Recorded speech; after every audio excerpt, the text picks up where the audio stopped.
तो पता चला कि डॉक्टर ने सारी ब्रांडेड दवाइयां ही दी हैं जो कि काफी महंगी हैं। रात में आपने अपने एक दोस्त से बात की जो एक दवाई बनाने वाली कंपनी में ही काम करता था। दवाइयों के नाम सुनते ही आपके दोस्त ने आपको बताया कि ये सब टॉप टियर ब्रांडेड दवाइयां हैं, इसके आधे पैसों में तो जेनेरिक दवाइयां आ जाती। यहाँ आपके मन में एक सवाल आ रहा होगा कि ये ब्रांडेड और जेनेरिक दवाइयां क्या होती हैं? तो ध्यान से समझो, जब कोई कंपनी रिसर्च करके किसी भी दवाई को बनाती है तो वो उसका पेटेंट ले लेती है। पेटेंट यानी कि एक ऐसा राइट जो किसी नए प्रोडक्ट को बनाने के लिए दिया जाता है। मोरओवर, किसी भी नई दवाई को बनाने के लिए जो पेटेंट दिया जाता है वो 20 साल के लिए ही होता है। तो इन 20 सालों में कोई और कंपनी सेम दवाई नहीं बना सकती। इन्हीं दवाइयों को बोला जाता है ब्रांडेड दवाइयां। रिसर्च पर टाइम और पैसा लगाने की वजह से ये ब्रांडेड दवाइयां काफी कॉस्टली होती है। इसका बेस्ट एग्जाम्पल है क्रोसिन, जो बुखार की एक दवाई है और इसका प्राइस है लगभग 33 रुपए। लेकिन जैसे ही ये 20 साल पूरे होते हैं तो कोई भी कंपनी उस दवाई को बना सकती है। क्योंकि अब उस दवाई की रिसर्च पब्लिकली अवेलेबल है तो इसलिए ही इन कंपनीज को अब रिसर्च में पैसा लगाने की जरूरत नहीं है। ओरिजिनल दवाई के फॉर्मूले की नकल करके नई दवाई बना ली जाती है। ये बात भी इम्पोर्टेंट है कि इनमें सेम केमिकल्स ही होते हैं। जब रिसर्च में पैसा नहीं लगा तो ये दवाइयां सस्ती भी होती हैं,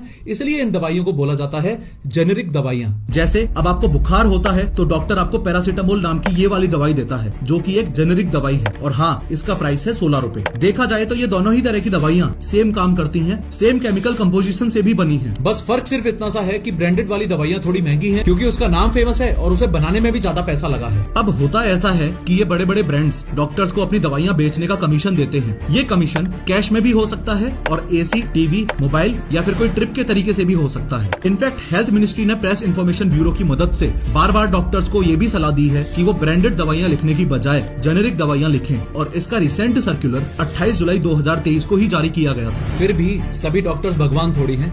at the end of the day कई लोगों के लिए पैसा मैटर कर जाता है। रीजन तो आपको समझ आ ही रहा होगा